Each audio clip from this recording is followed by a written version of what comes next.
From a standard IQ point, as well as basketball knowledge, you had Rhodes Scholars, PhDs, Phi Beta Kappas. Jerry Lucas was born in 1940 in Middletown, Ohio, and from an early age, his brilliance stood out. Coaches talked about his hands and footwork, but what truly set him apart was his mind. As a teenager, he could memorize full playbooks after a single read. At Ohio State, he turned that gift into dominance, leading the Buckeyes to an NCAA championship in 1960 alongside John Havlicek. That same year, he helped Team USA capture Olympic gold in Rome, proving that his methodical style could win anywhere. When he entered the NBA with the Cincinnati Royals, Lucas became a statistical marvel, a forward averaging over 20 rebounds per game during his peak. He didn't jump the highest or move the fastest, but he was always one step ahead. Later, with the New York Knicks, his intelligence anchored a veteran roster that won the 1973 championship. Off the court, he wrote books about memory and mental focus, teaching what he once used to outthink legends. Even now, decades later, his recall is flawless. He remembers every possession, every matchup, every face. But above all, he remembers the few players who made even Jerry Lucas doubt the perfection of his own system. At 85, Jerry Lucas stands as one of the sharpest minds the game has ever known. I've studied hundreds of players, watched endless reels of old NBA footage, and no one, absolutely no one, approached basketball the way Lucas did. He didn't just play the game, he processed it, frame by frame, like a human computer. Every rotation, every rebound angle, every defender's habit, all stored, analyzed, remembered. But even a mind that precise had its limits. Some men couldn't be solved. When you watch Lucas talk about his era, you don't hear nostalgia, you hear respect. His voice slows when he mentions the few opponents who broke through his calculations, the ones who forced him to abandon logic and rely on heart. Wilt Chamberlain's power, Bill Russell's anticipation, Willis Reed's courage, Elvin Hayes' relentlessness, Kareem Abdul-Jabbar's perfection. They turned the court into a classroom and Lucas into their student. He doesn't speak of revenge or rivalry. He speaks of lessons. Because for Jerry Lucas, greatness was never about dominance, it was about the moments when even genius had to struggle. These are the 5 toughest men who made the thinking man of basketball truly think. When Jerry Lucas talks about Wilt Chamberlain, the tone in his voice changes. There's no exaggeration, no myth-making, just quiet respect. Wilt wasn't a player, Lucas once said, he was an environment. In the early 1960s, facing Chamberlain meant entering a different kind of gravity. Every rebound, every possession, every breath had to be calculated around him. Wilt didn't just dominate space, he defined it. Lucas, a man who built his game on angles and anticipation, found himself dealing with something beyond prediction. Chamberlain's sheer power broke equations. One night Wilt scored over 50 points on Lucas's team, yet Lucas still pulled down nearly 20 rebounds of his own, an act of survival more than victory. Those battles weren't personal, they were experiments in human limits. Wilt made everyone redefine what was possible inside 4 painted lines. For Lucas, Wilt was the ultimate test of logic versus nature. You couldn't plan your way past him, you had to endure him. Every time Lucas faced Chamberlain, he left the court exhausted but wiser, as if he'd wrestled with physics itself. He was unstoppable, Lucas admitted years later, and that's what made playing him so unforgettable. When Jerry Lucas faced Bill Russell, it felt like a mirror looking back. But instead of reflection, it was resistance, a battle of minds disguised as basketball. Russell was the rare opponent who thought faster than Lucas, not through memory or numbers, but through instinct sharpened by discipline. He didn't overpower, he anticipated. By the time Lucas turned to box out, Russell was already there, waiting, silent, certain. Their matchups in the 1960s Royals vs Celtics were clinics in mental warfare. Lucas studied every play, every movement, trying to predict Russell's choices. But Russell never repeated himself. He adapted midair, adjusted mid-game, and understood rhythm in a way that couldn't be charted. Lucas later admitted, "I could remember everything, but I couldn't outthink him." That statement, coming from one of basketball's greatest minds, says everything. Russell's genius wasn't in numbers, it was in emotion controlled by purpose. He taught Lucas that intelligence alone wasn't enough, leadership required empathy, timing, and restraint.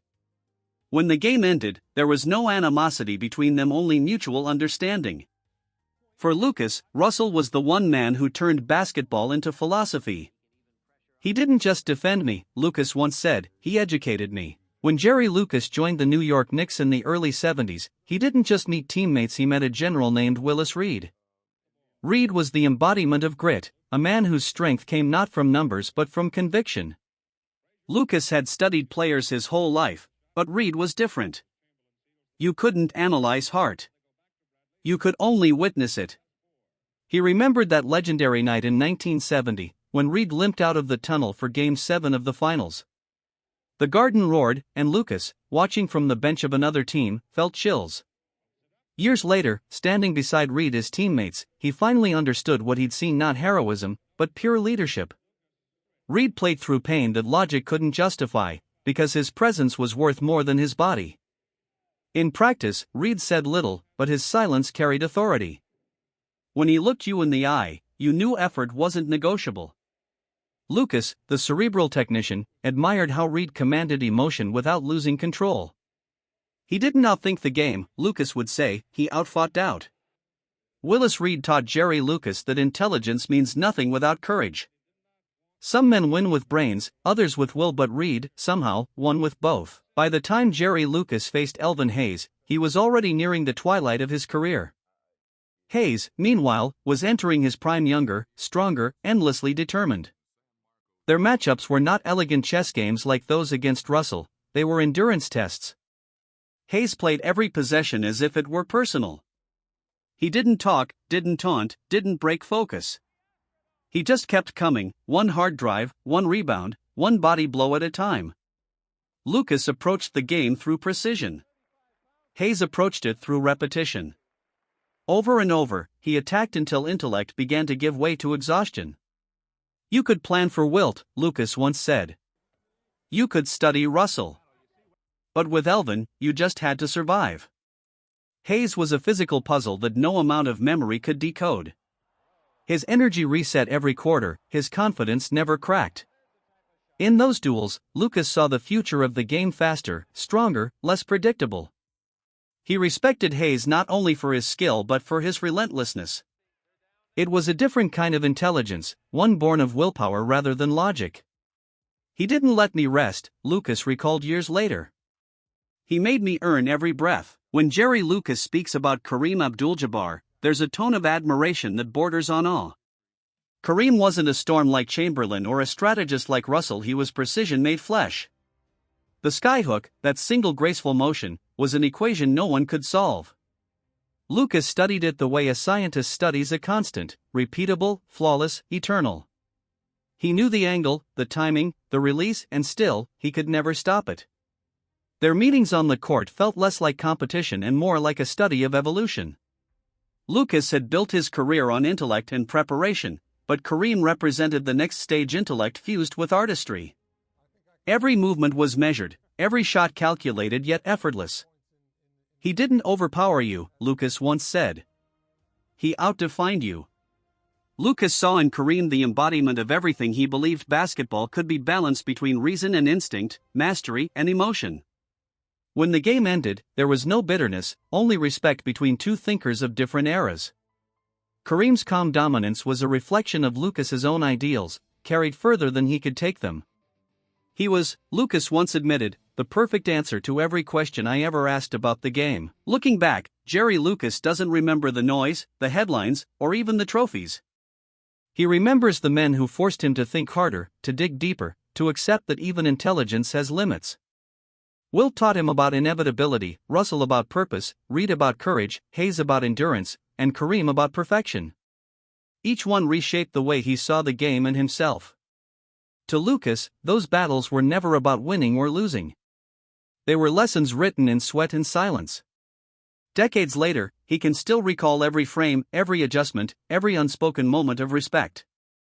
The numbers have faded from record books, but the names remain etched in memory. "They weren't just opponents," he once said. "They were the architects of my understanding." If you lived through that golden age of basketball, you understand what he means: how greatness wasn't measured in points, but in the people who tested your soul. Share your memories below, and keep alive the stories of an era when the game was as much about thinking as it was about playing.